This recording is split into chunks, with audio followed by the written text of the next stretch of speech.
there we go. Would you like to introduce yourself to everyone who isn't familiar with you? Ye- Yes, my name is Brother Nero, also known as RJ Womack. I'm the founder of Devil's Mark Ministries and the author of Satanism, A Beginner's Guide to the Religious Worship of Satan and Demons.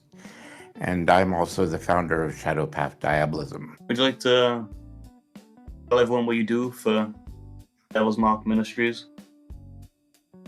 Well, I'm basically the chief minister and the founder, and I basically am the one that basically created most of the tradition, and I basically provide religious services. We provide mass once a week for our members for about the last 6 years, and we do outreach and stuff like that. We've done public outreaches in different areas in the UK. We've done outreaches in Exeter. We've done outreaches in Birmingham and a few other places where we go out and set up tables and pass out flyers and talk to people about Satanism.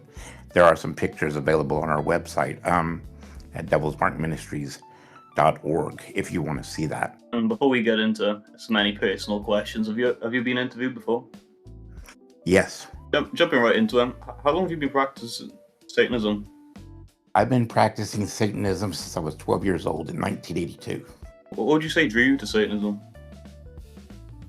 Experience that I had that convinced me that Satan existed. I basically prayed to him when I was going through something when I was younger. I got a response that convinced me without a shadow of a doubt that he existed. I dedicated my life to him, and I've been a Satanist ever since. Or a Diabolist, if you prefer. Did you have any beliefs prior to Satanism? No, I wasn't raised in a religious household. My family would identify as Christian, but they weren't practicing Christian. My mom was a Catholic, but she wasn't a practicing Catholic. My father grew up Southern Baptist, but at the time he wasn't a practicing Baptist. So I didn't have the background that a lot of people have. I wasn't indoctrinated in Christianity. The funny story is that my dad became a born-again evangelist after he found out I was a Satanist when I was about 18 years old. So he went from being a non-religious person to freaking out and becoming a born-again Christian, Southern Baptist minister. So that was interesting. Can you give a breakdown for everyone of your beliefs in Satanism, like your thoughts on Satan and demons? Yeah, well, basically in Shadow Path Diabolism, we're a little bit different from other satanic groups because we don't require somebody to have a specific cosmology, or at least we don't require them to have a strict cosmology. For example, we do require that they believe in Satan as a literal entity and the demons as literal entities, gods in their own right that are worthy of worship, but we don't require them to either believe that Satan is the creator God or that he's the fallen angel or something like that. We allow each person to come to have their own view about the cosmology of Satan and the demons. So if somebody comes to the organization and says, well, I believe he's a fallen angel, and they say, I believe everything the Christian Bible says about him, except that I believe he's a benefactor of man, I'm okay with that. If they say, I believe he's a primordial God who is the creator God, I'm okay with that too. It doesn't matter to me. What matters to me is, do you worship Satan? Do you respect him? Do you worship the demons? Do you respect them? Do you consider them a positive force in your life? Do you consider them benefactors of mankind? That's the key important thing for us. And, we have rituals that are central to the tradition, but whatever somebody does in their own home with their own practices, that's entirely up to them. So say, for example, say somebody might have some more Egyptian or Setian sort of personal practices. We don't have any problem with that. As long as you are willing, to work within the group and agree to perform the rituals that we do as a group to bring us together, we're okay if your individual practices are slightly different from the main group itself. We try to grant the members as much freedom as possible, because one of the many reasons I founded the ministry is because I thought Satanism was getting too cult-like. I've seen too many times where there's this, where these groups revolve around the leader, and it becomes the cult of the leader rather than about Satan. And Shadow Path Diabolism and Devil's Mark Ministries is about the religious worship of Satan and building that personal relationship with the infernal gods. It's not about an individual person. So we try to give them as much freedom as possible to be themselves and to live their lives according to their own beliefs, if that makes sense. What are your thoughts on the Christian God? I believe he exists, but I don't believe he's the creator God. I think he is a parasitic entity that feeds off of guilt and fear of others. And he uses that to control people, and he gets power from being worshiped from the Abrahamic religious traditions. So I don't see him as any different than any other entity out there, a ghost or a spirit or whatever. And we don't give him very much credibility. That's how my views have changed from the original book. I would say that about 99% of my views are the same as they were when I wrote my book originally, but the one area where my views have changed is that I don't give very much attention to the Christian God, because I believe he's an entity that thrives off of attention, and the best way to combat him and his influence is to not even acknowledge him at all. And one of the reasons I came to this conclusion is because I saw young Satanists, young Diabolists, who would obsess over blaspheming the Christian God, so much so that their whole religious beliefs revolved around blaspheming the Christian God. It wasn't even about worshiping Satan. It wasn't about bettering their lives. It wasn't about promoting their own personal freedom or their own evolution. It was just simply about rebelling against the Christian God. And so I said, I don't want to focus on that. Now, our Mass does focus on that. Our initial Mass focuses a little bit on it. But the reason for that is because that's usually the ceremony that most people become familiar with the ministry. So I wanted to make sure it catered to all Satanists, regardless of the viewpoint they were coming from. But our main rituals within our organization don't even mention the Christian God at all. Moving into more questions centered around your book, would you mind giving a basic breakdown of the book for anyone who hasn't read it? It was basically meant to be a beginner's guide about the philosophy of religious Satanism. And it basically goes into the things that I think are important about being a religious Satanist. First of all, making Satanism, or making Satan, the central focus of your life. I mean, if you're going to be a Satanist, I think your world should revolve around Satan, and everything in your life should reflect that relationship if he's truly your God. Now, that doesn't mean that you can't have other things in your life, but he should be important, and he shouldn't be seen as a archetype or a friend or a mate that you just hang out with and drink tea with, and that you don't have to listen to or don't have to pay attention to. And there's a lot of people out there who treat Satanism as if whatever they want to do is Satanism. Whatever they believe in, that's Satanism. I don't believe that. I believe that the demons have an honor code. I believe they have certain principles, and I believe they have an agenda for each person's life, or at least something they would like them to work on. And I believe they also have the groups that they work with, they give them specific tasks. And they don't just, Satanism is not just about doing whatever you want. That's not Satanism. That's cosplay Satanism. That's LaVeyism. That's satanic temple bullshit. That's not Satanism. Satanism, it's about building the relationship with the spirits. And so my book, reflects that idea. So one of the things it does, it basically says, these are what we believe about children and marriage. This is what we believe about, the relationship with Satan and that sort of thing. It also gives, I don't know if people realize this, but I give an example of how to fill out a magical diary in the back. I also give a little bit of commentary on the algebra. And I've noticed that when people say things about it, they don't talk about the fact that I do actually give an example of how you could do a magical diary and how to keep a diary on your rituals and stuff like that. They act as if it's just some kind of diatribe against anybody who doesn't believe in Satan, and that's not exactly accurate. I think a lot of the things that I say have been misrepresented by people in the community. What would you say influenced you to write the book? Well, at the time when I wrote the book, see, a lot of people also don't realize this. That book was written in 2010.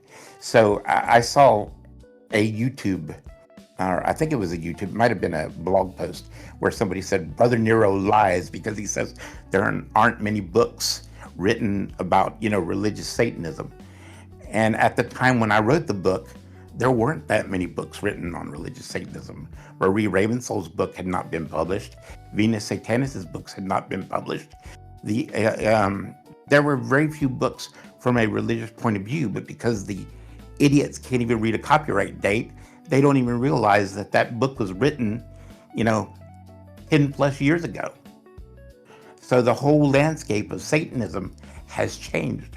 Is it my fault that an idiot can't read a copyright date? It's not my fault that you're stupid and you can't even read a book properly. It's not my responsibility to make sure you can study. Do you have a goal in mind while writing the book? I just wanted people to know that there were people who actually believed in Satan, that took it seriously, that loved Satan, that loved the demons, that respected them, and wanted to do their part to contribute to the religion. I wanted them to realize that there were other people out there besides Levayans, and that this Levayan poison that has influenced our religion is not Satanism. And Levayans were not the first Satanists. I'm sorry, but the term, goes back a long way. The etymology of the word Satanism goes back to 1565. LeVay certainly wasn't around in 1565, I'm sorry to say. So the idea that LeVay created Satanism is a bunch of nonsense. It's something that the Levayans have been perpetuating for decades, and it's never been true, and it's still not true. And I wish that more religious Satanists would stand up for themselves and say, you know what, you're full of shit. Go sit down and let real Satanists talk for a while. Do you have any intentions of writing a volume 2? Not the way it was going to be written. I'm currently working on a book about Shadow Path Diabolism. Because the things that have changed, volume 2 was going to be about rituals, but the things that have changed no longer make it suitable for what I was going to do, because the rituals that we do have changed quite a bit. Because our rituals, we try to bring in elements of pre-Christian religion. Like, for example, we have certain rituals where we honor the ancestors of the witches that came before us, the Satanists that came before us. So we do kind of ancestor honoring rituals. And we try to, when we make offerings and stuff, we try to follow like Roman and Greek kind of traditions about how to do proper sacrifices, like pre-Christian methods and things like that. So that's something that we try to do. We try to honor more pagan ways of doing things, making offerings and things like that. Did you get any backlash over publishing the book? Yeah. I mean, there are so many things people take issues with my book. The things that I thought they were going to take issues with, I expected them to have some issues with me advocating for animal sacrifice for those who choose to practice it. I expected that. I did not expect for them to interpret what I said about children to be some kind of indoctrination, or some kind of that I was advocating for indoctrinating children. And I didn't expect, when I was talking about how one of my friends was raped and she decided to keep her child because she thought the child was a gift from Satan, for people to interpret that as he thinks any woman that gets raped should keep her child and just suffer. That I never said anything like that, or that I didn't believe that women had a choice to do with their body what they wanted to. I've only said, or what I intended, I don't know how it was interpreted, but what I intended to say in my book was, my belief is more children born in Satanism is a good thing for the future of Satanism. The more satanic parents have children, the better it is for the religion as a whole. I do not believe that children should be indoctrinated into Satanism. I believe that Satan would not accept that. I've had people come to me and say, can you dedicate my child to Satan? I said, no, I can do a ritual that will bless them, but I can't, dedicate them to Satan, because Satan will not accept somebody who does not choose him of their own free will. That's my belief. And a child can never be fully embraced in Satanism until they make that choice on their own. So this idea that I believe in indoctrinating children is a bunch of nonsense. And I don't know where people get it from. And as far as like the personal choice about childbirth or anything like that, that's between you and Satan. I'm speaking as a minister when I say these things. My thought process is this: the more children there are born to Satanists, the better chance that our religion will survive. And speaking as a minister, of course I would advocate that. But that doesn't mean that I'm saying that a woman doesn't have the right to make whatever choice she feels is necessary for her, what is best for her and her personal choices. Why would I advocate taking the right of choice away from someone when I believe Satan is the God of liberty, the God of freedom? Why would I do that? That doesn't even make sense. So this interpretation that people have of me is completely wrong.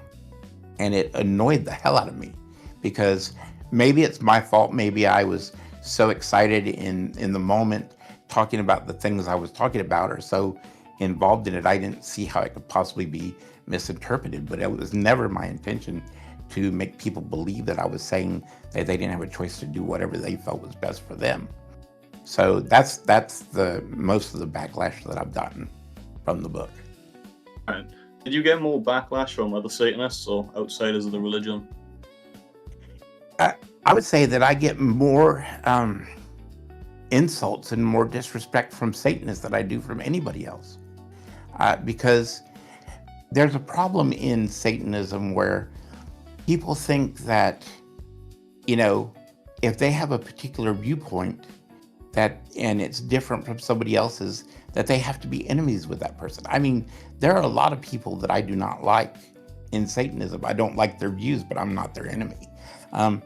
The only reason I have the hostility I do towards atheists is because they're some of the rudest, most disrespectful, most inconsiderate people I've ever met. And yes, there are Levian Satanists, and yes, there are atheistic Satanists that aren't, nasty, and they're good people. But the vast majority of people that I've run into that are atheists are nasty and rude and disrespectful to anyone who disagrees with them. And so I just tend to stay away from dealing with them. But I know that that's not everybody in atheistic Satanism. But generally, the nastiest people I've ever dealt with are other Satanists. Moving into more questions based around Devil's Mark Ministries, what would you say the goals are of DMM as an organization? I would say, first and foremost, is to give people a place where they can feel comfortable to express their devotion to Satan without being judged or ridiculed for it. To give them a place where they don't have to worry about somebody trying to take them for all their money or trying to get them to give up their personal freedom for the sake of some cult. One of the reasons I started the organization, besides the obvious reasons I mentioned, is that I really felt like there are a lot of people out there who seem to be about ripping people off. I mean, just last week, I came across a website where somebody was charging $800 to do a tax ceremony with demons. $800. That's a house payment. Hell, it's a house payment and a car payment for some people.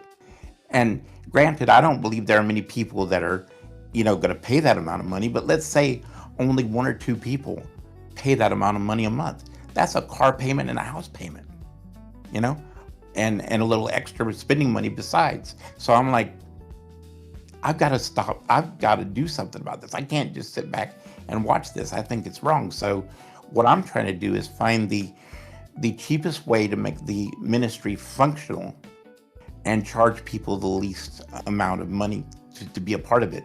Like, for example, we're going to offer the membership in the ministry for free.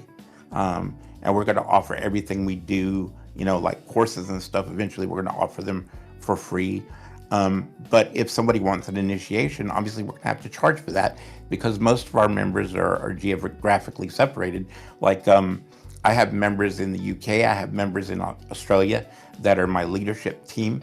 In order for us to do offline initiations, we would have to all fly from different places to be able to do that. So it wouldn't be practical for us to, be able, to foot the bill for that, to baptize somebody. So there's going to have to be some financial aspects to it. But as far as our basic teaching and basic memberships, I want it to be more like a traditional church where it's free to be a part of.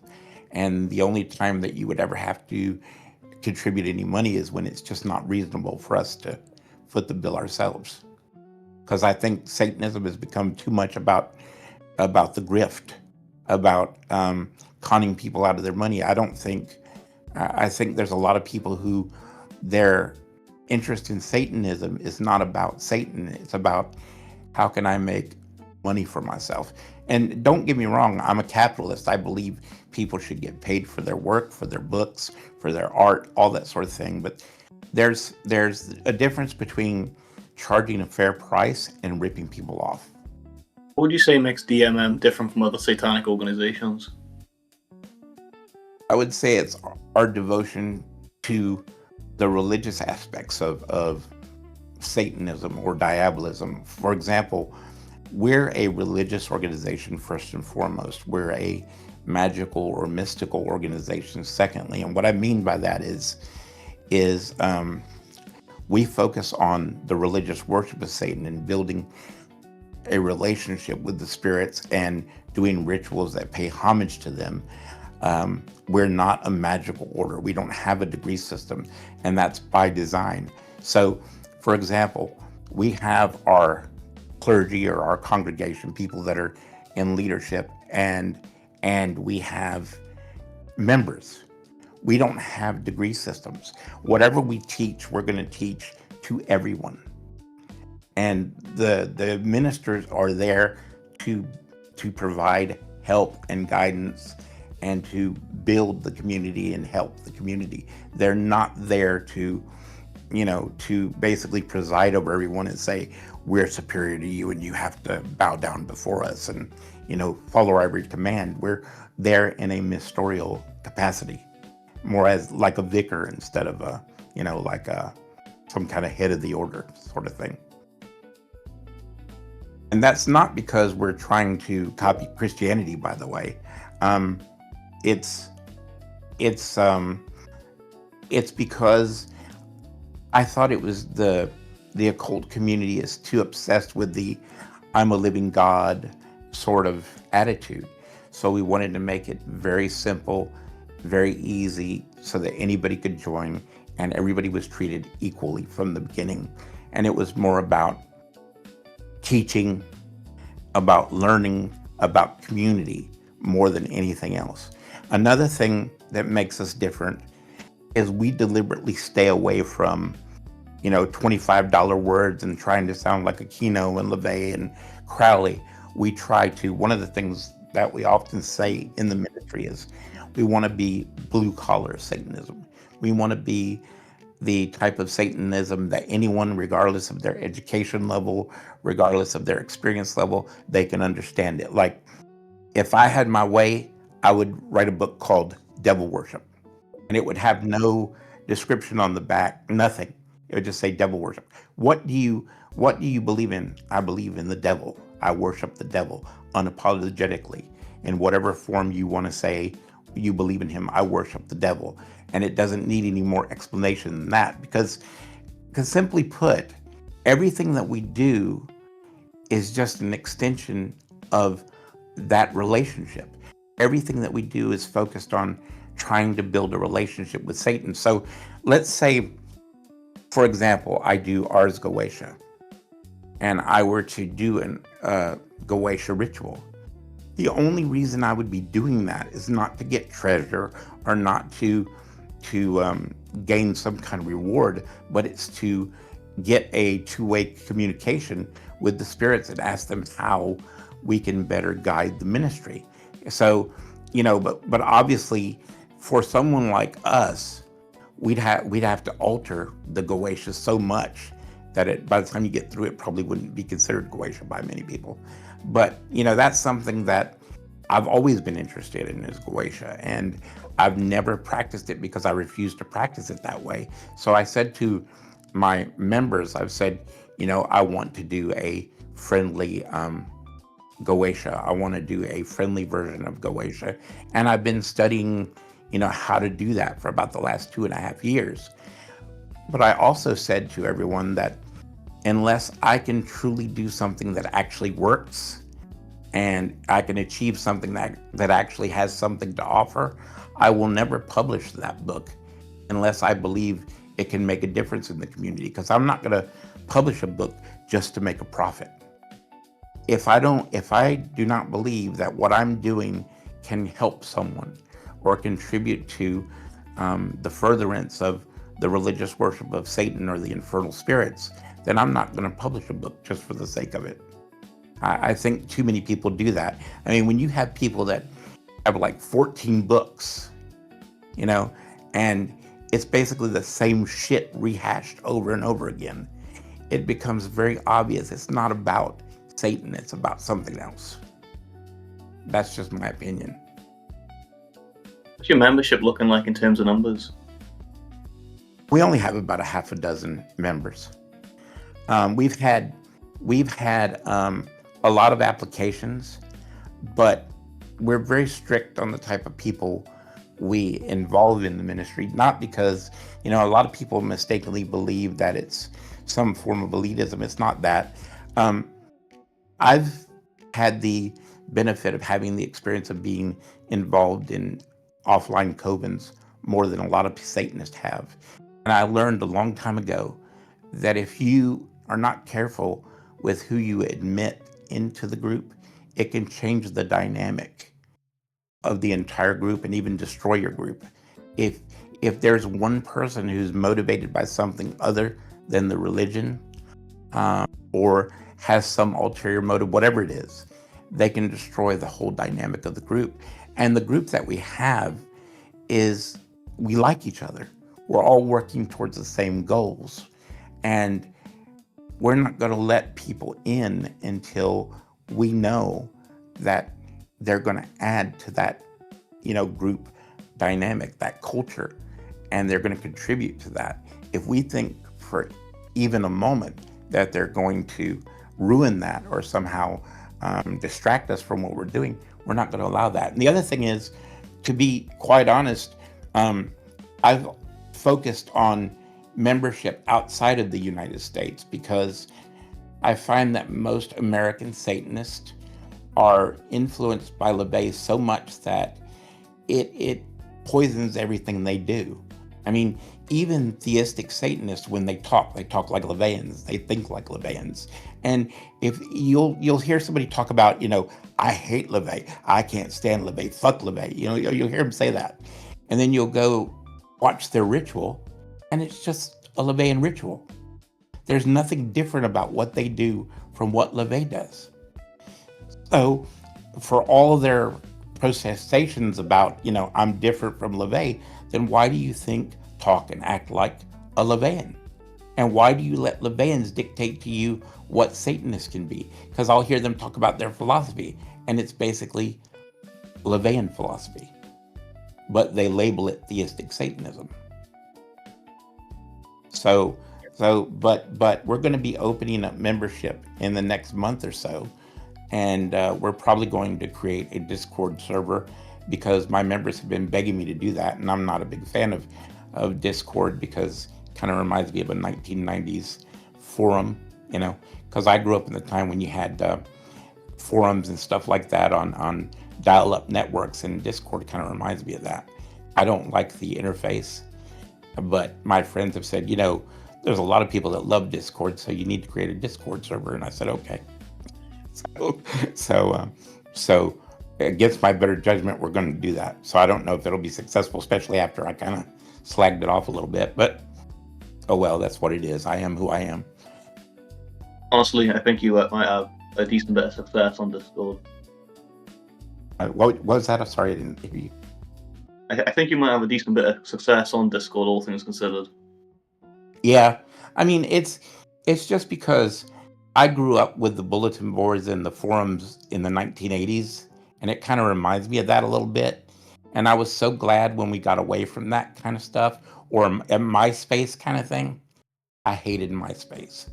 I just, I guess because I'm older and I grew up when computers were really still in their infancy and the internet was still just getting started. It kind of reminds me of that a little bit. I don't know. Maybe I'll change my mind about it, but it is cool that you can do live interviews like we're doing right now. I just thought it was kind of expensive when you look at the price for the boosting.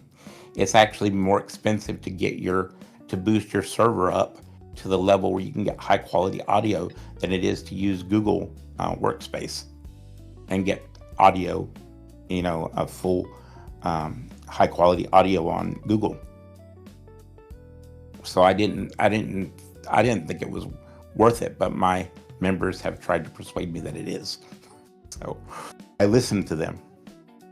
So we're going to be getting a Discord server shortly, setting it up. Well, we're actually doing it right now, actually. We talked about public interaction previously. How often do your group engage with the public? We haven't in the past. I mean, we keep to ourselves on purpose. And I realized that was a mistake. I will fully admit, as a leader, I have encouraged my members not to engage with the public so much because I just thought it was a waste of time. I thought, all it's going to do is create drama and distract us from what we're doing. But then in the last couple of weeks, I started interacting with more people. And all I keep hearing from people is, we want a place where we can talk about Satan and not be mocked and not be made fun of. And we want community. And I realized that, my responsibility as a minister is to serve the community. It's not about what I like. It's not about what I want. If it doesn't matter whether I like Discord or not, it matters whether my members like Discord or not. It doesn't matter whether I want to communicate with people on social media. It matters whether they need me to be there or they need people like me to be there to help them.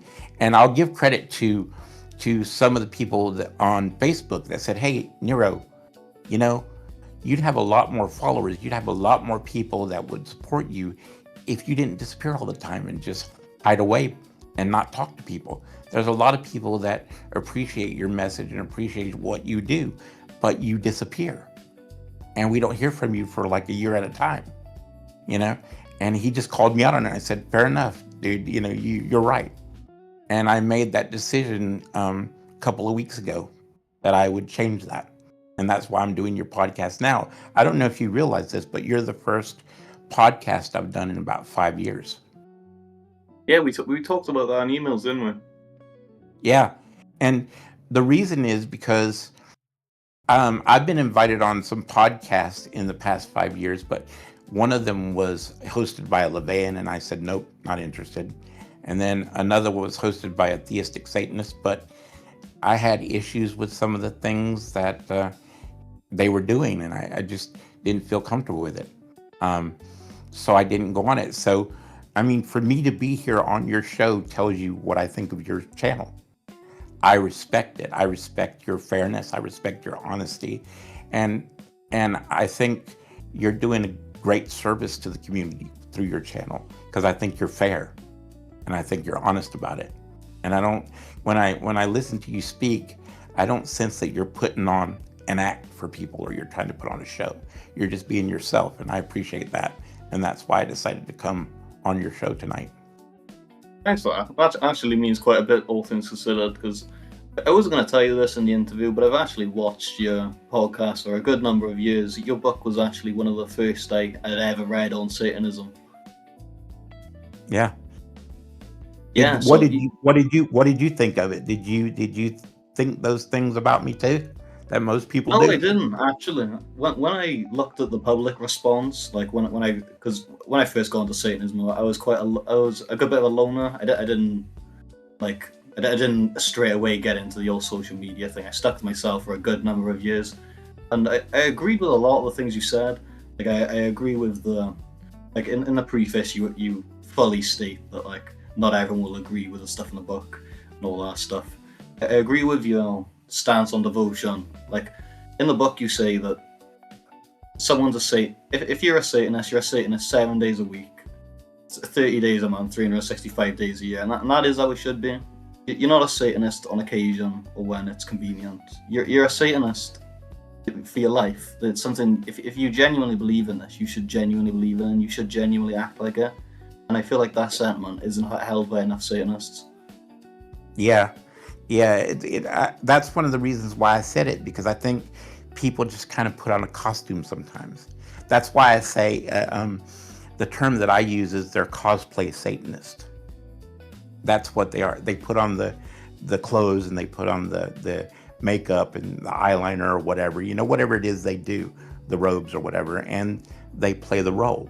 And I feel that way about a lot of Facebook Satanists, and I think a lot of things that happen on social media are really wrong. Like I totally disagree with putting pictures of your altar on Facebook or putting pictures of your offering on Facebook. Now, what you're doing on your channel is you're showing people examples of your ritual, but I'm talking about like, this is the offering I made to Satan today. Look at this big silver bowl with this offering I made. So you're basically saying to everyone, hey, look at me. That's not between you and Satan anymore. That's about you getting some kind of recognition for how big your offering is. That's not sacred. You're showing off to people. And to even tell you the truth, how bad it got, I don't know how long this was on Facebook, but there was a guy who was saying, look, this is evidence that I'm a real Satanist. And he sacrificed a goat, and it was the bloody picture of the sacrifice. And he was like, see, here's proof that I'm a real Satanist. I sacrifice for Satan. And I'm like, okay, as a person who advocates animal sacrifice for those who choose to practice it, I thought that was abhorrent. I really did. I thought it was horrible. Because first of all, that's not sacred. That's not about Satan. That's about you trying to, I don't know what you're trying to do. You're trying to be an edgelord or something. I don't know what you're trying to do. But it has nothing to do with Satan. And it's disgusting. And for the record, I just want to say this while I'm on this subject. For the people who think that I'm not an animal lover, I am an animal lover to the extreme. I absolutely adore animals. But I respect my God above all things. And if there was going to be any circumstance where that would trump my love for animals, it would be to make offerings to my God. I'm sorry, but my God comes before my love for animals. Not to mention, I want to point this out to everyone. The tradition of animal sacrifice has been practiced since the earliest days of humanity, and they're still practiced in Islam and Judaism and Hinduism and all these different religions to this very day. And if you eat a hamburger or you eat a steak, there are people killing animals for you every day. The only difference is that your animal that was killed is wrapped in cellophane. And if you're going to still eat meat and you're going to judge people who might consider performing animal sacrifice for religious purposes, you're a hypocrite. And you have no right to judge people. That's all I have to say about that. What challenges have you faced as a group?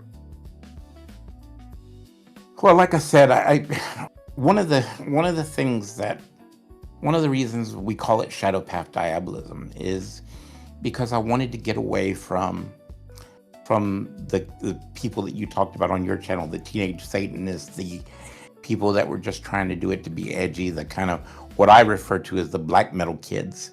And people assume when I say that I'm talking about everybody that's a black metal fan. I'm not.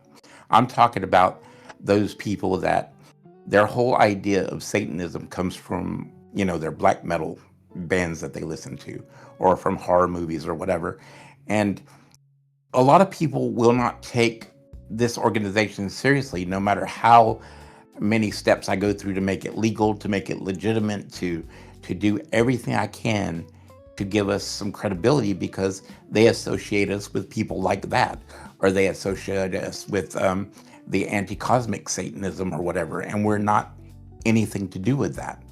Plus, like I said, I got tired of a bunch of atheists telling me what a Satanist is supposed to be. So what I did was I chose the name Shadow Path Diabolism so that I could define how I wanted to practice, and people wouldn't be sitting there telling me the whole time, well, you're not a real Satanist. Well, no, I'm not a Satanist. I'm a Shadow Path Diabolist. And because I created the term Shadow Path Diabolism to refer to my specific tradition, I am a Shadow Path Diabolist, and you can't tell me I'm not, because I'm the one that created it. So there you go. I just got tired of it. People who aren't even Satanists telling me what a Satanist is supposed to be. This is especially true with the Satanic Temple, for example, because, despite what I may think about the Church of Satan, the Church of Satan did start out with people who did believe in Satan, whether it was Aikido and the people that eventually went off to form the Temple of Set. But the Satanic Temple is completely different. They were never a part of this community. They have never been a part of this community. They are an invasive species as far as I'm concerned. They are a political organization that trolls people using Satanism. And they have nothing to do with our community, with our people. And I'm sick of them and people like them telling me what I'm supposed to do and who I'm supposed to be. So I get really offended when I go out of my way to try and be professional, try to be on time, try to be a serious person, and people won't give me the time of day because they think I'm some anti-cosmic or anti-cosmic Satanist or some neo-Nazi Satanist or whatever, and it really upsets me because the people in this group try very hard to be professional and try to represent Satan in a positive way. And the fact that we are lumped in with people who couldn't give a shit about Satan or about how it looks when they behave badly by engaging in criminal activity, whether that's burning churches or whatever it may be, or the people in Satanism who go, kill yourself for Satan, drink yourself to death for Satan, that kind of stuff. I get really tired of that. It gets old. The thing is, I'm sure there are going to be some people saying, oh, you're just old and you've been in this a long time and you're just complaining because you don't know what it's like to be young. I used to be you. I used to think like you.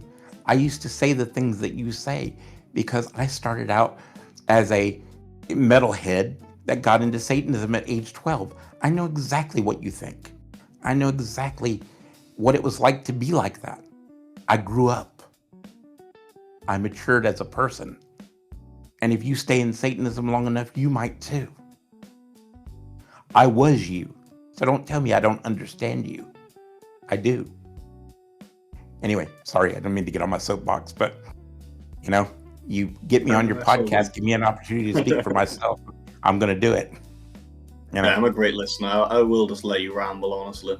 But on the topic of professionalism, are you recognized as like a religious organization? Like, are you tax exempt and all that stuff? No, we decided to do an LLC, which is to make it a business, until we had the staff members to make it a nonprofit. My plan is to make it a nonprofit religious organization, but I just did it. I did it as a LLC to make it quick, to make it legal as a business, so that we could be recognized as a legal entity and get the benefits of that recognition. But now that I've got my leadership team in place, I will probably be converting it to a nonprofit eventually. But I just did that because as a legal entity, I could do it on my own, and I could start it as I was putting the ministry together without having to have like 3 other people or 4 other people. Because when you start a nonprofit, you have to have a board of directors. You have to have at least 3 or 4 people that are willing to be officers. And you also have to have 3 or 4 people that you trust enough to be officers, because the law requires that you have a certain amount of meetings, and you have to keep the paperwork, and you have to have those meetings regularly, and you have to make those records available to the public. So you have to have the staff that's willing to treat it like a professional ministry. And I wasn't sure when I started this if I was going to be able to find people that I trusted enough to be legally obligated with. And I think I've found those people. So that was my whole goal, was to start it as a business, as a LLC, a limited company, and then convert it to a nonprofit eventually. So that's the plan. What are your thoughts on the other sects of diabolism? I think every sect is acceptable, with the exception of any group that advocates racism or Nazism stuff. I don't believe in that sort of stuff. And I don't think it has anything to do with Satanism. But I'm pretty much the type of person who, as long as you're not hurting anybody else, and as long as you respect others, if you want to worship Satan in whatever way you want to, I'm fine with it. But my problem is when people try to impose their religious beliefs on other people. And I hate when people speak in absolutes. Like you'll have people that say, all Satanists believe this, Luciferians believe this. And none of that is true. Not all Satanists believe anything. You can't even get Satanists to agree on anything. So there's no such thing as all Satanists believe, all Luciferians believe, all Diabolists believe. Nobody agrees on anything in Satanism. That's part of what makes it Satanism. So what I do is I say, that's one of the reasons why I chose to use the term shadow path diabolism, because I didn't want to imply that I was speaking for Satanists. I didn't want to imply that I was speaking for all Diabolists.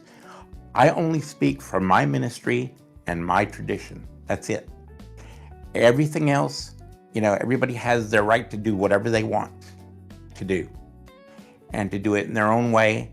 And as long as they're not bothering me and interfering with my ability to do what I want, then more power to them. But with the exception of the racism, as I said, I just don't believe in that. It upsets me, the joy of Satan and that sort of thing, because it gives us all a bad reputation. Everybody thinks, there are people that come across groups like that, and they think we're all like that, and we're not. And it's hard to get away from that. That's why I chose Shadow Path Diabolism as a label for my tradition, because I didn't want to be associated with that. But my general attitude is, as long as you aren't hurting anyone, and as long as you respect other people's right to worship Satan how they choose, then more power to you. It's still early in the year. What do you hope to have accomplished by this time next year? Well, I hope to have released a new edition of my first book with commentary, kind of explaining some of the things that I think are more controversial, kind of giving a detailed commentary. I hope to have the Discord server and to be doing public mass for people on a regular basis. We're going to start doing public mass in March. I was going to make it available to the public at large, but I think I've changed my mind and decided that maybe we should start with people in our own Facebook group, people that are kind of friendly to the ministry. Maybe we should start with a handful of them before we go completely public. But eventually what I'd like to do is do a regular weekly mass so that anybody can attend, just as a service to the community, not for any other reason than just because that's what a ministry is supposed to do. You're supposed to provide services for the community, religious services without any expectation of expecting somebody to give you money. That's what I think anyway. So one of the ways we're going to start doing that is by holding public mass, but we're going to start kind of a soft launch of that on March the 4th. So that's the two major things. And also I'm kind of trying to get into occult themed fiction. So I'm going to be doing some serial fiction and trying my hand at that. I hope people will be interested in that. It's all going to be satanically themed, kind of horror fantasy sort of thing. And maybe even a comic book to go along with it. Moving into more questions centered around your podcast, what would you say the purpose of the Shadow Path Diabolist podcast is? Well, like I said, I want to get guests that are not typical guests that you would see on satanic podcast. Like some of the like I had scheduled, and it kind of fell through because I had a technical issue. This week it was scheduled to record with one of the foremost experts in grimoire magic in Ars Goetia. He's one of the top 4 experts in the world on the subject of practical Goetia magic. And we had a technical issue, so I wasn't able to get the recording, so I'm hoping to have him back on. And he's not a Satanist, he's just a practicing magician that has over 50 years of experience actually doing like Solomonic magic, and he doesn't agree with some of my beliefs, and he thinks it's dangerous, the kind of stuff that we do. But that doesn't mean he doesn't have useful information and advice and opinions that I think Satanists should hear. So I want to bring on people that are more widely known in the wider satanic community, because one of the things that frustrates me is I noticed that the books published on Satanism kind of rehash the same material all the time. They kind of talk about the same rituals, they kind of talk about the same books, and people don't realize that there's been a resurgence in like research in the Solomonic magic into Ars Goetia, and they're finding new manuscripts all the time. And so this guy's one of the experts on the subject, and they're on the cutting edge of the research. Like, when I was younger, I was very interested in Goetia, and I couldn't find anybody else that was serious about adapting it to fit a more satanic approach. And a lot of satanic groups will say, oh, we've adapted the Ars Goetia, but when you look at what they've actually done, all they've done is change a few names, and they really don't understand the ritual itself, and they really haven't done an in-depth study of it. And there's more to it than that. You have to understand the entire structure of the ritual, how the ritual works, before you can adapt it. And it's clear to me, and some people may argue and they may say I'm being arrogant here, but it's clear to me when I read some of these books by Satanists that are supposed to be Diabolist versions of the Goetia, that these people have never practiced this ritual. There's no way in hell they've ever practiced it, because the things they write are just not. People who practice it don't write like that. When you read people who actually practice the rituals, they have very practical advice. They'll tell you, do this ritual on this day because this spirit tends to come on this day, and make sure you don't do this and make sure you don't do that, and because this spirit doesn't like this. And the people that do the more generic books, they'll just give you what's in the book. And people that have actually practiced the ritual don't just regurgitate what's in the book. So anyway, but that's my, so like I'll give you an example of what I mean by cutting edge research. Like I always looked at the Goetia and I thought, man, there's something missing. Where is Satan in all this? Where is, you have the kings, right? And you don't have Satan. Well, as it turns out, the infernal chiefs were ripped out of the book so that it would make the book not function. At least that's what the church thought, and what certain people that republished the book did. So the infernal chiefs that are supposed to be on the top of the hierarchy are what scholars refer to as LBS, which is Lucifer as the emperor, and it's Beelzebub and Satan. And that's the hierarchy that's traditional in European countries. In more Catholic countries, it's Lucifer, Beelzebub, Satan, and Astaroth. But that's the infernal chiefs that sit at the top above the kings. Now, am I talking out my ass just making stuff up? No, this is cutting edge scholarly research. They've been putting together the manuscripts and looking at older manuscripts that they've found in like the Munich library and stuff. And all these people who claim they're such great magicians and they know so much, how come none of these books on Satanism ever talk about this if you're such an expert on the subject? How come I, the person who is more of a religious Satanist, who doesn't, who everybody says, oh, he wouldn't know magic, his life depended on it. Well, how come I know more about it than you do? How come I know the cutting edge scholarship and you keep republishing the same crap over and over again just to make money? Tell me that, Mr. Magician. And that's my point. There's so much about Satanism that is such a load of bullshit. Everybody tries to act like they're a great initiate. I'm an initiator of this order and I'm an initiator of that order, but yet you don't know fuck all about magic. You don't know fuck all about the occult.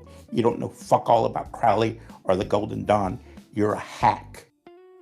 And I'm a person who doesn't even really practice occultism to the level that some people claim to, and I know more about it than you do. So why don't you quit pretending and actually learn something from people who actually know what they're talking about? That's what I do. When I want to learn something, I go find the experts on the subject. I don't just sit there and pretend I know stuff. Sorry if I seem a little annoyed, but there's so much bullshit on the internet, I can't stand it. Nah, sorry, I get honestly, the amount of slop I see, like the satanic slop, honestly, like you see so many like beginner's guides, but you never see anything that actually it goes any deeper, you know what I mean? To actually search for that stuff, it is so much harder, and it's so ridiculous that this stuff isn't just it isn't brought up in any satanic books. It's really annoying that like the majority of satanic books are literally just beginner's guides. Yeah, like, and it goes no deeper than that, and it's really unfortunate. And that's why I said, if I can't contribute something useful, I won't publish it. Because I'm not going to just put out a book that says, that's just a reprint of what's been printed before. If I can't contribute something useful to the discussion, I'm not going to publish it. That's why I said, I've been researching this for the last 2.5 years, and I haven't published anything because I'm not sure if I feel, until I test my theories by actually practicing and seeing what results I get and seeing if I can do it in a friendly way that's not disrespectful to the spirits, I'm not going to publish anything and claim that I know anything. Because too many people just republish the old books.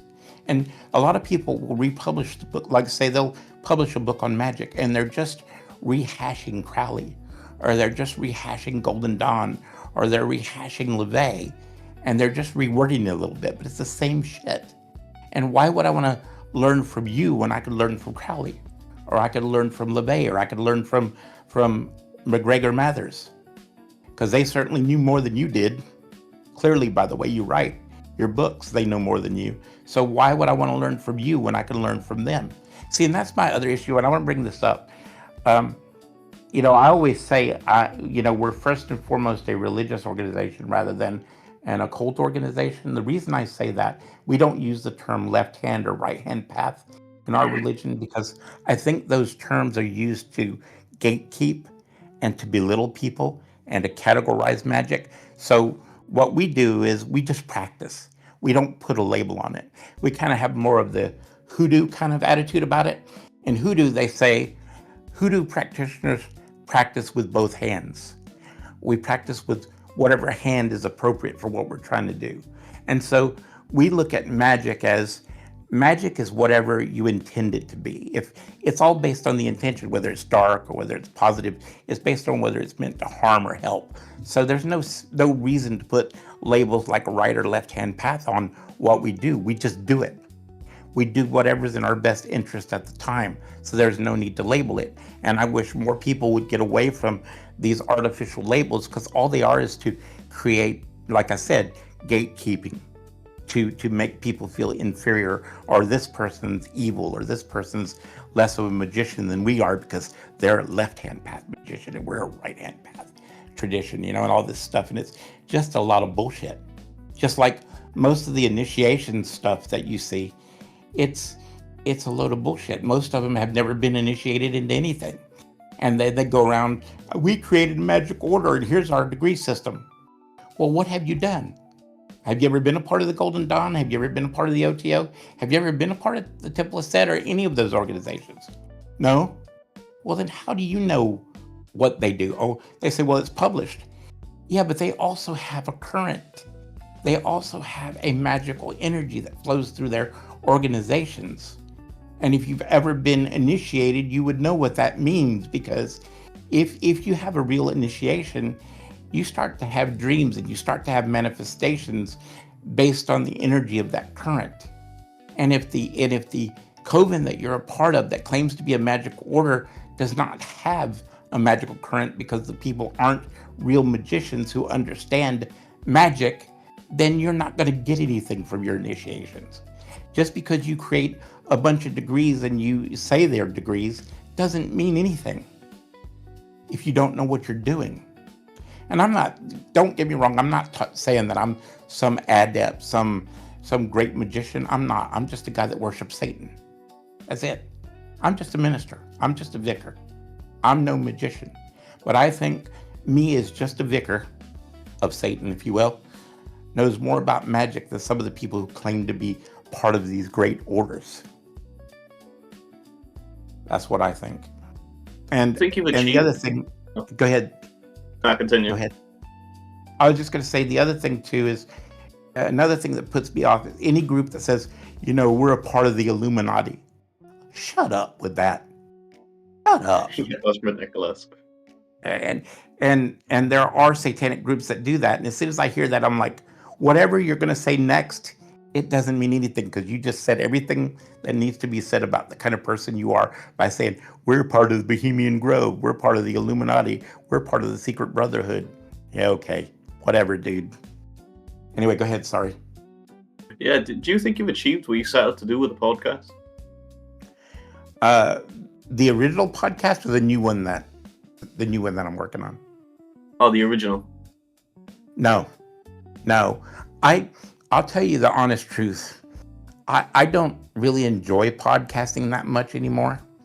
I do it because, well, here's another thing, confession time. It was communicated to me by the spirits that I should always do the podcast. I should keep doing them because they help people, and I don't have any way of knowing who's listening and how it might be helping them. And I really don't enjoy doing it, so I'll stop doing it, and then I'll start feeling guilty about not doing it because I'm supposed to do it. I feel like, I made a commitment to Satan and I'm not doing it, so I start doing it again. And I really felt bad because when the guy called me out a week ago, I guess it was, he said, you always disappear and you'd have more support and you'd have more people listening to you if you just hang around and help people. And I felt like, in a way he was sent there by Satan to say, hey, I told you, keep up what you're supposed to be doing. You don't know how you're helping people. You don't know who's listening. And I fell short. And so I didn't accomplish what I wanted to accomplish, and I didn't accomplish what Satan wanted me to accomplish as far as I'm concerned. So I feel like I have to make it up to him, and I have to make it up to the community, and I have to continue to do my podcast. So I'm going to try to make it up to them by putting out a quality podcast and trying to continue doing it, even though I'm not it's not something I enjoy as much as I used to, because I don't really enjoy the internet. I don't enjoy social media. I think it's a source of a lot of negativity, and it's not conducive to, it's not the best way to learn Satanism. Because think about it, if you're a young Satanist or a Diabolist out there, and you, like you were saying, when you were kind of a loner and you're looking at all this information, you got all these different groups saying contradictory things. You don't even know where to start, and you don't know who to believe. it's all, I kind of feel bad for people getting into Satanism today because they have all of this variety of choice, but yet everybody is saying different things. So they don't even know where to start. They don't even know who's telling them the truth. And I've heard stories of young guys who have followed, like, this pretty female Satanist, and she's really hot and she's really sexy, and they give them money and then they disappear.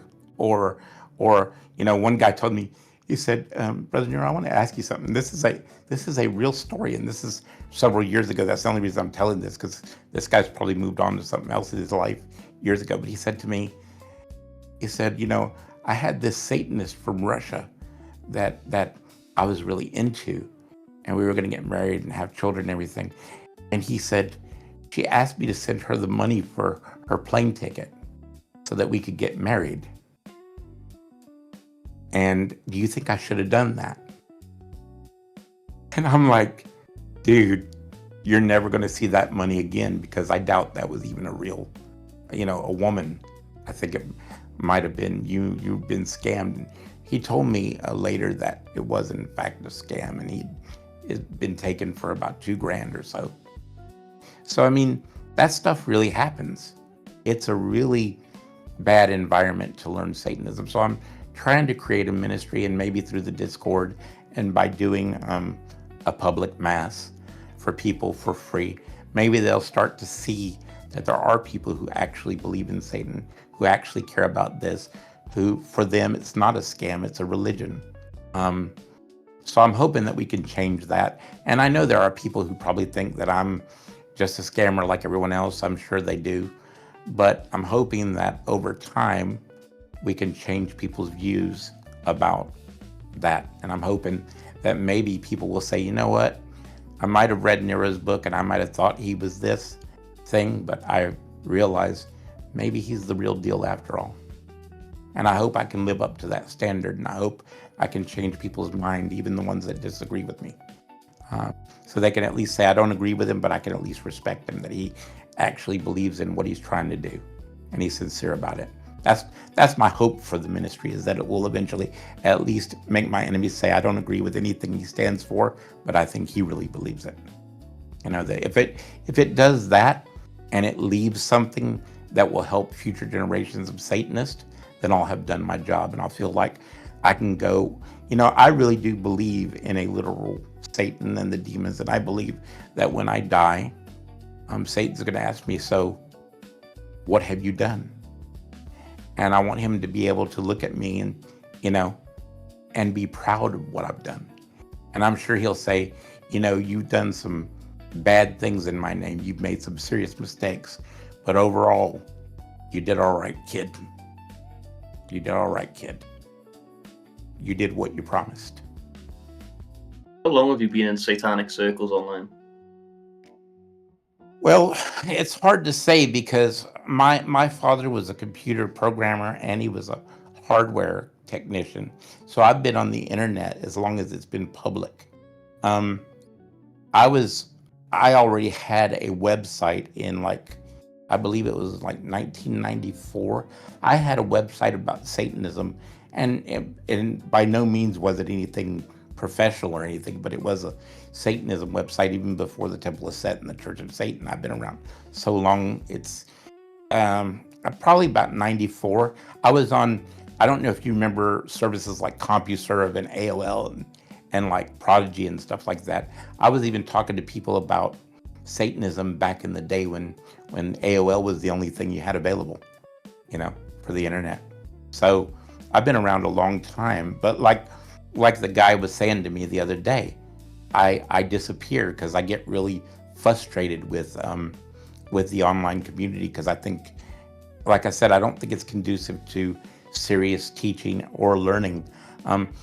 Just to give you an example of what I mean when I say frustrated by it, just to give you concrete examples, I'll go into Facebook groups where it says, discussing Theistic Satanism, and all the group is people posting memes and saying Hail Satan in every single post. There's no actual discussion going on. It's just memes of different demons and people going, Hail Satan, Satan is Lord. Well, that's great, guys, but couldn't you actually discuss Satanism for once? You know? And you go in these different groups and these different social media groups, and that's all it is them saying, "Hail Satan," and posting memes. There's no actual discussion about religious ideas or principles or magic or anything else related to the demons. So I get frustrated. I'd like to see a thriving community where people actually discuss issues, where they're friendly with each other. And this is something else I want to say as long as I have an opportunity to be on somebody's podcast. I go into other communities besides Satanism, even in the ceremonial magic community, and everybody's friendly and everybody's helpful. Like if you write to a podcast host, like say a popular podcast in the ceremonial magic community, the podcast host will write back to you and he'll say, and if you ask him a question, he'll answer you right away. Or he might even recommend a book or two, or he might even say, "Thanks for listening to my podcast. Please write me back and let me know if there's anything else I can do for you." If you go in the indie author community and you say, "Oh, I'm an author of a book and I was looking for some advice on how to market my book," everybody will jump in and help you. In this community, everybody treats everybody like shit and nobody helps anybody. And there is no community and there's no brotherhood. And I want to see that change. And I don't expect us all to become like, Pollyanna or some kind of Christians or something where we're kissing each other's ass. But I really wish there was some kind of camaraderie where we can go, "Hey brother, I'm working on my podcast and you have more experience than me. What do you think I should do? How can I make my podcast better?" And somebody to go, "You know what, I'll help you out with that. This is ideas I had for you." Or better yet, what if there was a serious group of Satanists who created a business group, like just a discussion group, where they could help other people who were doing satanic entrepreneurship. They were running satanic businesses, selling satanic jewelry, or doing Etsy stores, and they could get advice from other people with the same experience as them. And there have been people who've tried to do that, but the community is so toxic that it never gets that far. So when you go outside of the satanic community, you find that most communities are not toxic like ours. And I just wish people would start to think about that and say, "Hey, maybe we need to rethink the way we act, because we don't help each other. We don't support each other." And how is that beneficial to Satanism? How is that beneficial to our cause? How does that help us if we can't even tolerate each other? How are we supposed to change other people's minds about our religion and our point of view? If you could recommend one episode of your podcast, which would it be? One podcast? One episode of the Shadow Path Diabolist podcast, which would it be?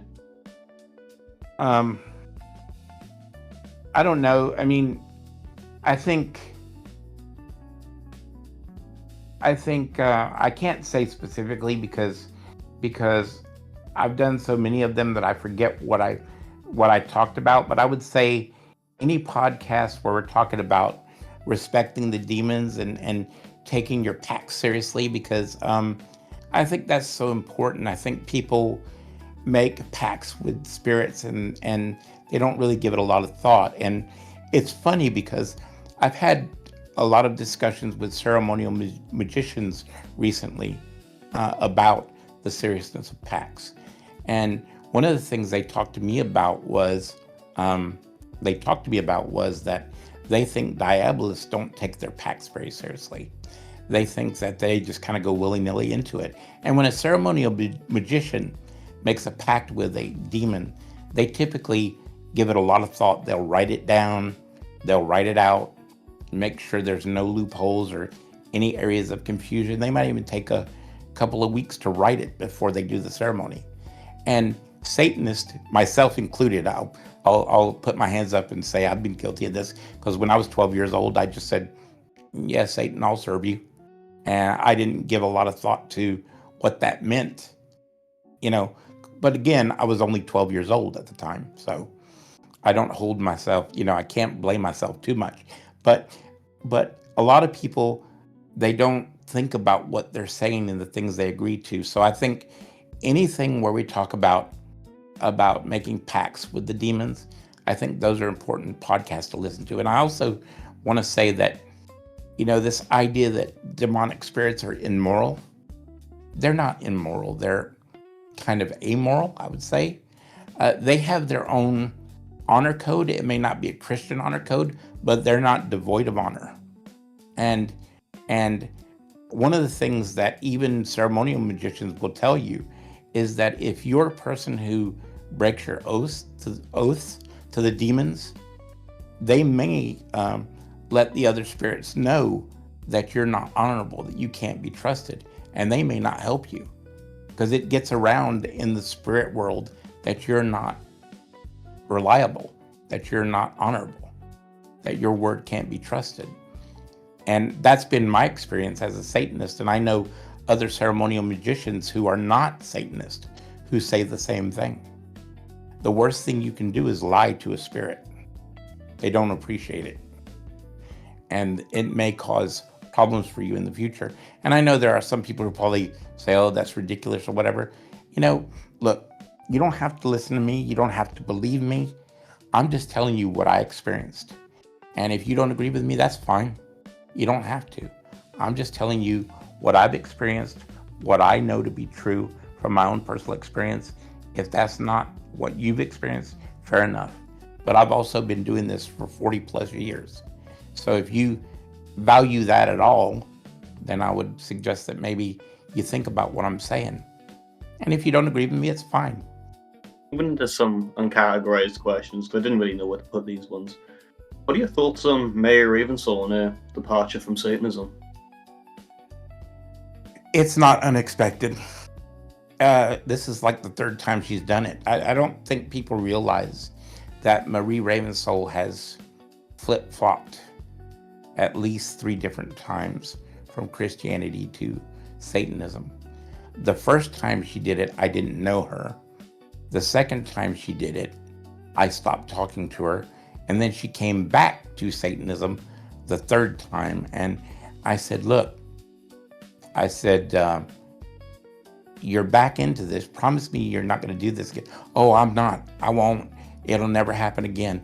That was a mistake I made and I feel guilty about it and it will never happen again. I said, okay, well, I'll take your word for it. You swear to me in Satan's name that that's true? Oh, yes. And now she's done it a third time. So, I could tell that she was starting to have those feelings again by some of the things she would say to me in personal conversations. I was hoping it wasn't true, but it kind of disappeared for a couple of months. And then when she popped up again, she was a Christian again. So it's not unexpected. She's done it many times. That's why I will tell any Satanist who like what she wrote, it's fine if it's useful for you, but don't put any stock in Marie Ravensoul because she's betrayed Satan on 3 different occasions now. It's not just once. It's not just a single mistake. It's multiple times. So if there's something she wrote that you find valuable, then use it to glorify Satan. But don't put any stock in her as a person because her word is no good. Because I asked her, I said, you swear to me that you're not going to do this again. Oh, it was a mistake and I feel so guilty about it. And she did it again. So in my opinion, she deserves no respect from this community because she has purposely betrayed Satan on multiple occasions. And you shouldn't take her seriously. That's it.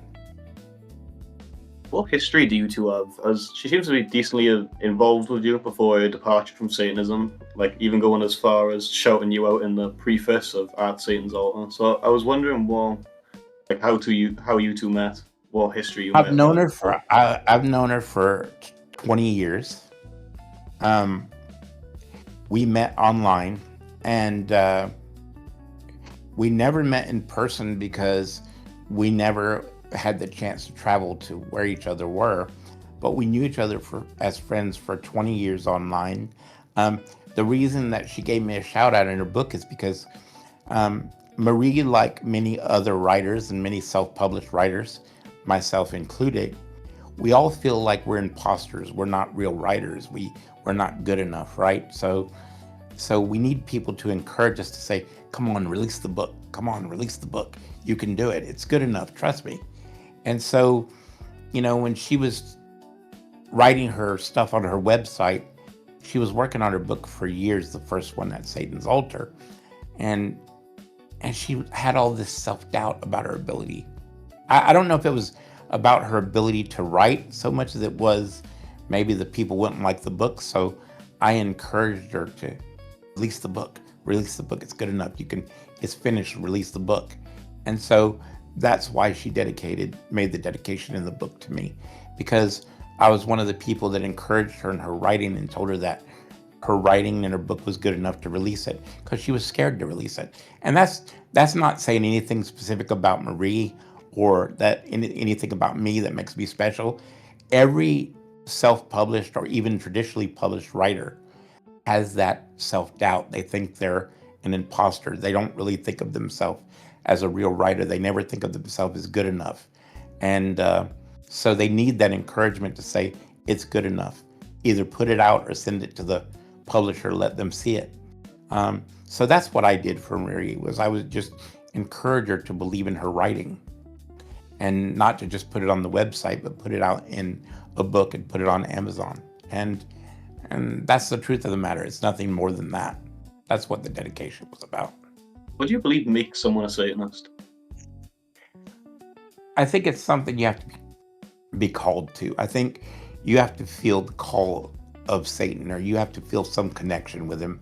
I mean, if you're a religious Satanist, that is. What makes somebody an atheistic Satanist? I don't know. Maybe they just find the image of Satanism fascinating, and the symbolic freedom that he represents, and individuality he represents, fascinating, so they want to associate with him. But for a religious Satanist, I believe it's a calling. It's something that you feel. It's not something that anybody can do for you. It's between you and Satan. So somebody doing a baptism or a ritual doesn't make you a Satanist. It's just a baptism or an initiation ritual is just the recognition of something that's already true. It's not what makes you a Satanist. And that's why I say, you're not going to become a Satanist by virtue of what group you join. That has nothing to do with Satanism. Everything about Satanism is about the individual relationship between the individual and Satan, or the individual demons. A lot of people believe, well, if I get accepted by the right organization, or I get the right initiation, or I do these certain steps, then that makes me a legitimate Satanist. No, what makes you a legitimate Satanist is that you have a relationship with Satan, or one of the other demons, or both. That's what makes you a Satanist. And some people even go as far as to think, oh, if I'm edgy, or if I'm sexually free or whatever, then that makes me a Satanist. And there's still people who believe that. I mean, and I always tell them, look, being edgy doesn't make you a Satanist. Just watch YouTube. There are people edgy all the time. Wanting to have sex and swap partners and all that kind of stuff, that doesn't make you a Satanist. All you got to do is watch OnlyFans, and you can tell that's not true. There are couples on OnlyFans all the time making tons of money. Doesn't make them a Satanist. So I mean, you have to remind people it's the spiritual. It's not all the other stuff. It's the spiritual stuff that matters most. All the other stuff is just an expression of that inner spiritual truth, that connection, that belief in yourself, and all those things. That it has to start from within. And all that other stuff is just an outward manifestation of all that. That's what makes a Satanist to me. What are your thoughts on atheistic Satanism? Do you think their beliefs are any valid?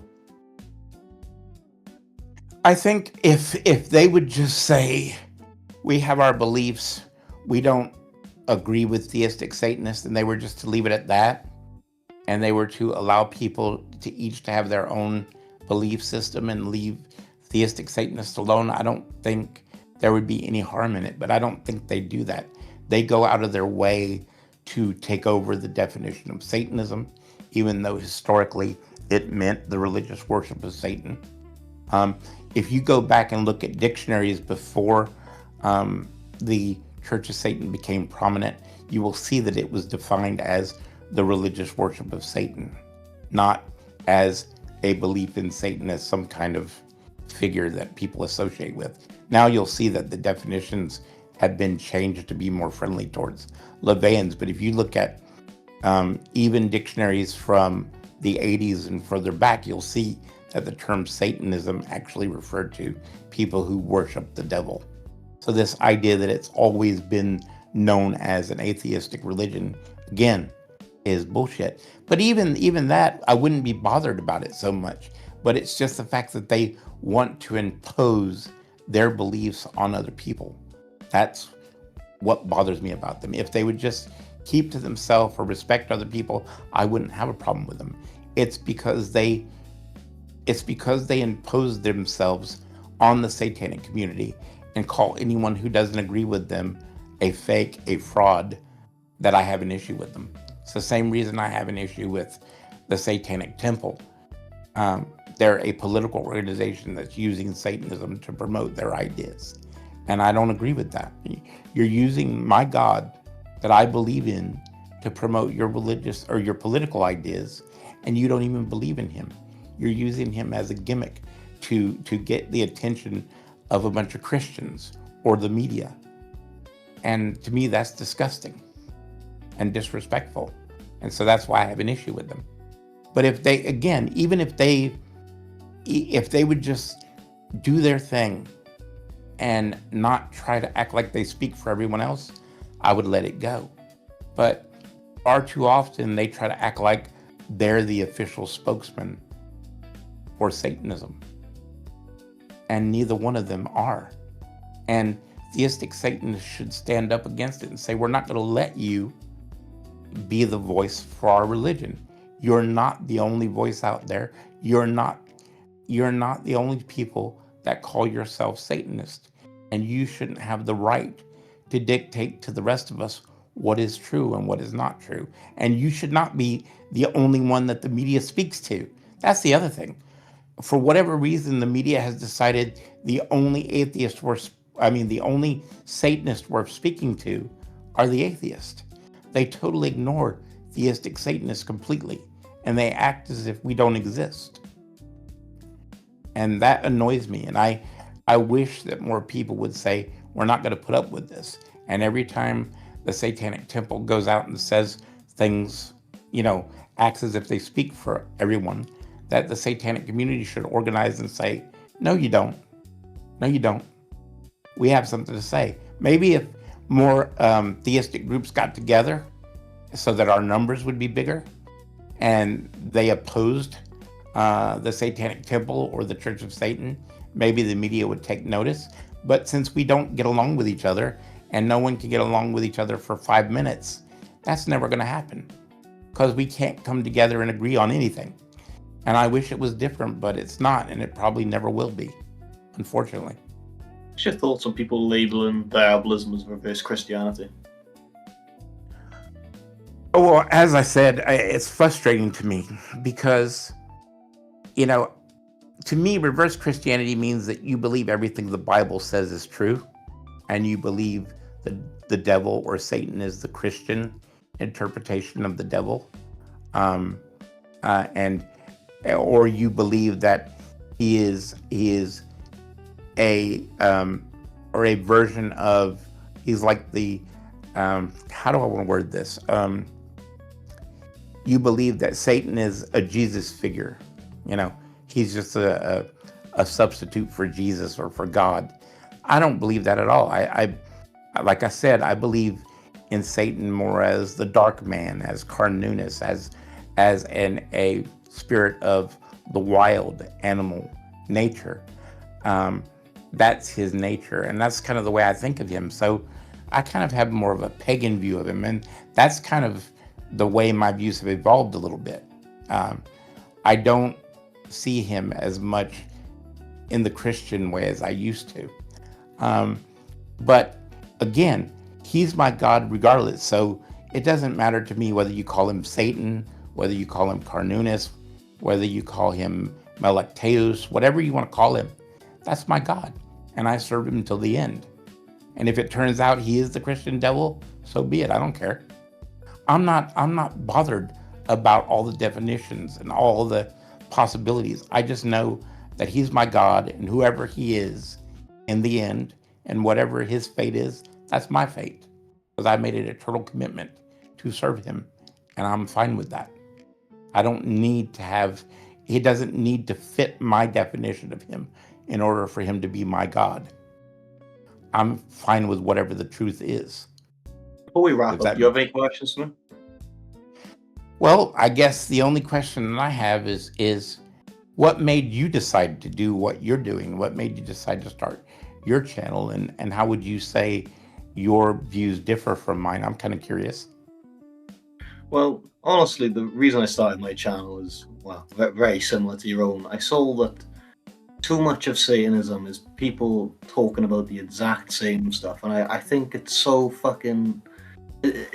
It's irritating, it really is, because channels like ours, I believe it's good to have ours around, because we are people who have dedicated the time to sit down and sift through all the bullshit.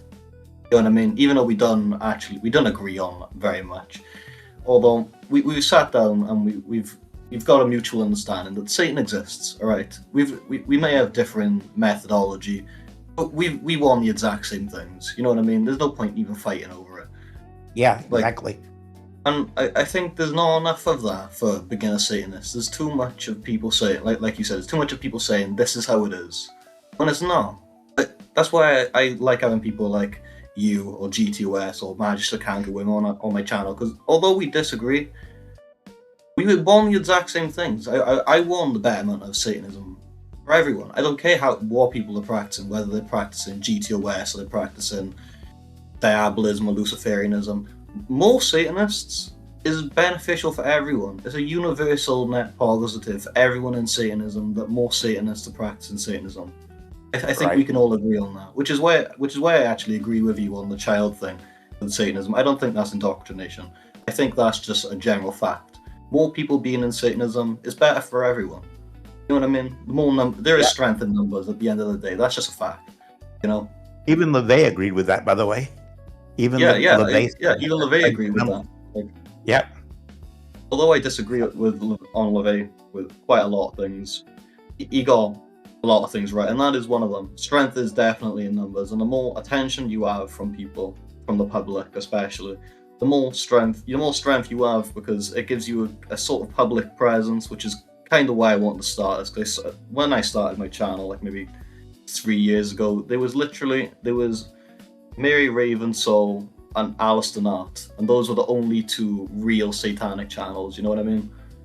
Yeah. Like since then we've got like Satanic Theory and Magic. I think that's what his channel's called. He's got more subscribers than me, and his channel's quite good as well. He does something very similar to me. But I think it's a positive for everyone. And I think where we differ the most is that I wouldn't compare the demons to humanity in much of a sense. I think we are very, very...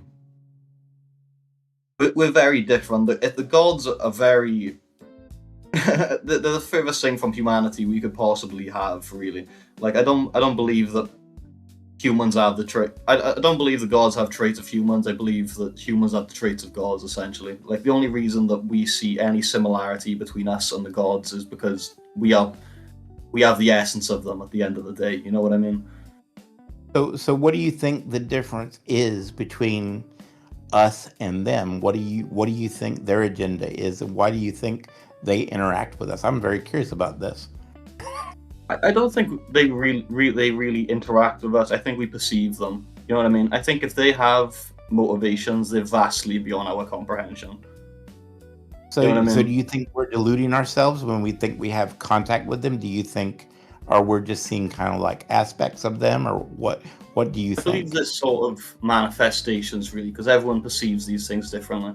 You know, like if a Christian had a genuine contact with a demon, I don't believe that'd be an enlightening experience for them. I think that'd be genuinely terrifying. Yeah. Whereas we perceive that completely differently. To us, that's confirmation of my beliefs or less. You know what I mean? Well, It's a breakthrough spiritually. one of the things I say to people is, if let's say you try to do Ars Goetia, if you spend a half hour saying to a demon, I damn you in the name of Jehovah, in the name of Yahweh, in the name of, what do you think is going to happen when they show up? Yeah, What do you there's think very little if chance they that show they're up? gonna. What kind of mood are they going to be in? Yeah. It makes no sense. Why would you? It's basically like if I went to you and said, you know what, you're an asshole. I hate you. I curse you in the name of everything you dislike, and help me get gold now, or help me get a beer now, or help me get a girl now. Oh yeah, that's going to work. That's going to work real well. You're going to get real good results by insulting somebody and then asking them for help. That's Yeah, the whole thing is stupid. it's very silly to expect to trap a god beyond your comprehension in a salt circle, might I add. That's ridiculous. Completely ridiculous. You believe these things will genuinely help you on like a metaphysical level, yet you can trap them in salt. I think that's ridiculous. But I often wonder. I've often thought this to myself when I was younger. I often wonder if they do have legitimate experiences, as many people have claimed.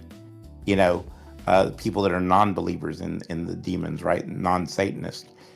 If the demons don't just go, you know what? I'm going to sit in this little triangle and let these stupid idiots think they have power over me. And then one of these days, when they least expect it, I'm going to go,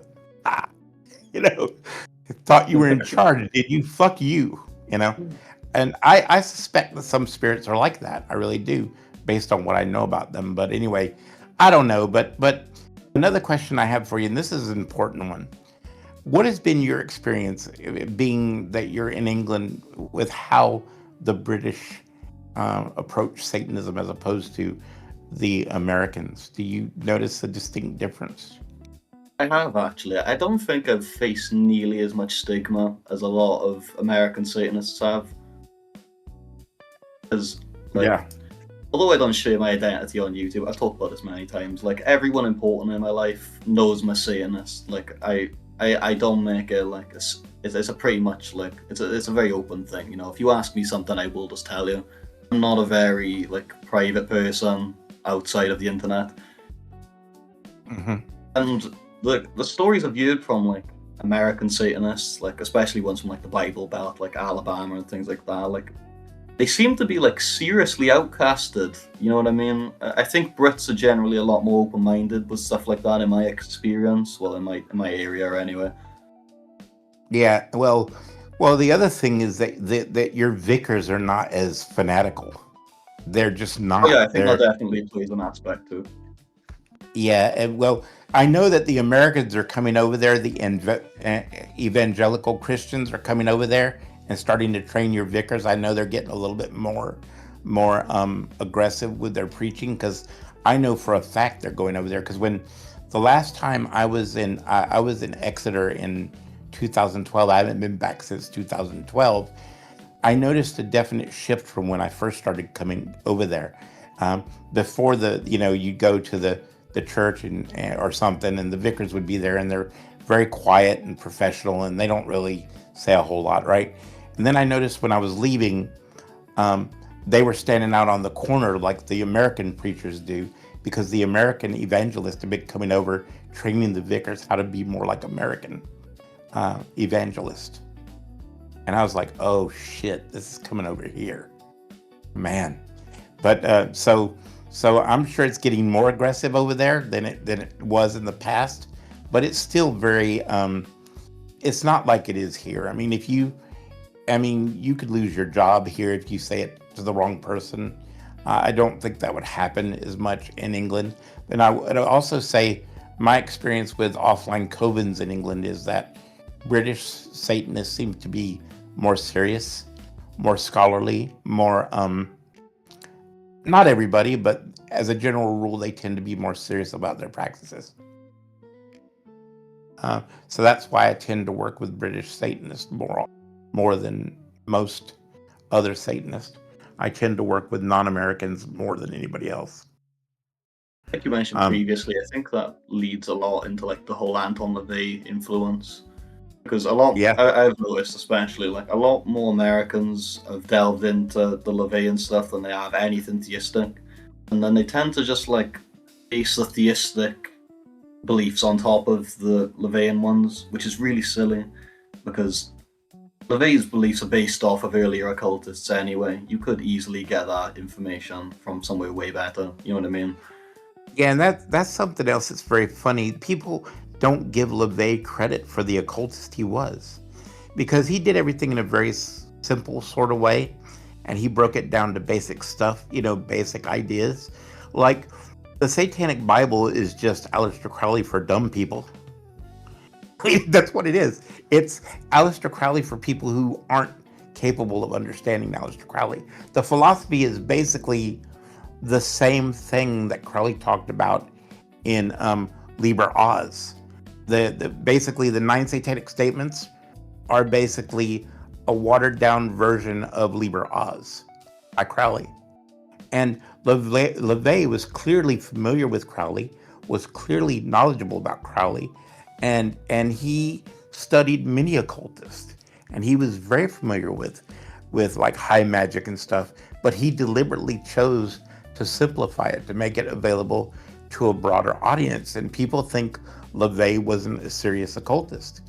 It's just that LaVey was smart enough to know, I have to simplify this to make it approachable to people that aren't like Crowley. Because one of the things Crowley said in his writing is, in book 4, Magic, he said, I've simplified this as much as I possibly can to make it understandable to the beginning magical student.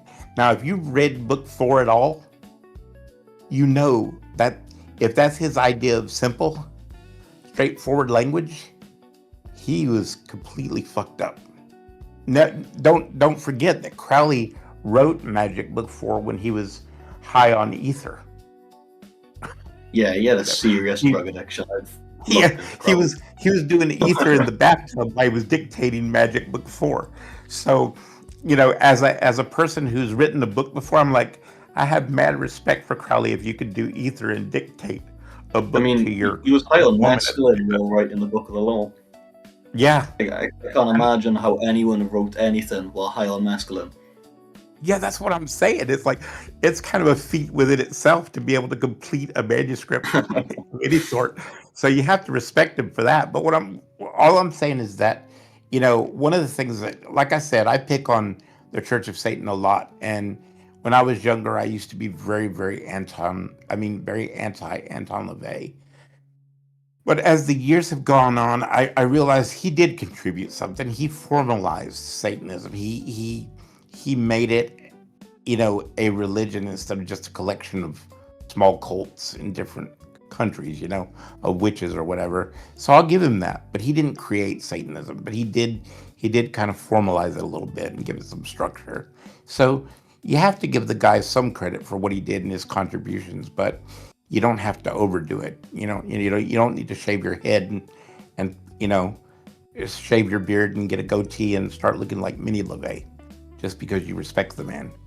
That's another issue I have with a lot of hardcore Church of Satan members. They all shave their head and start trying to look like LaVey, and I'm like, and you say you're not a cult, but yet you have your head shaved and you have a goatee, and you look like you're trying to look like LaVey, and we're the cult members. Okay, sure. Anyway, yeah.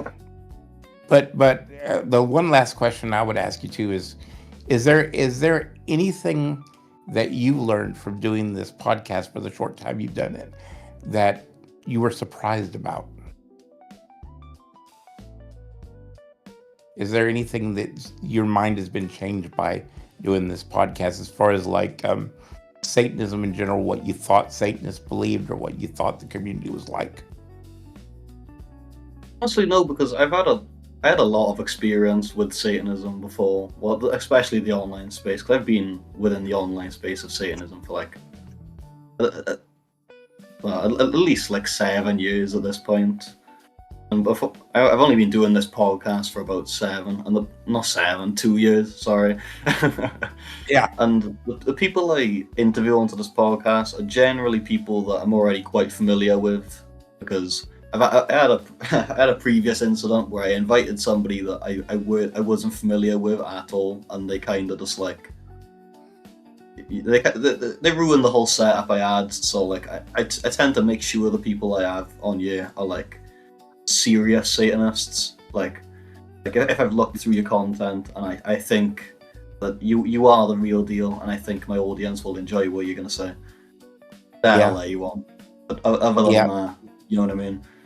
Yeah, that you have to be real careful when you're looking at your guests, because the last thing you want is to be in the middle of a podcast and then go, "Oh man, I wish I had never invited these people on."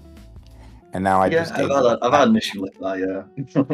Yeah. Yeah, I know it's happened to me too, and it's like, oh, I made a mistake. I should have never done this.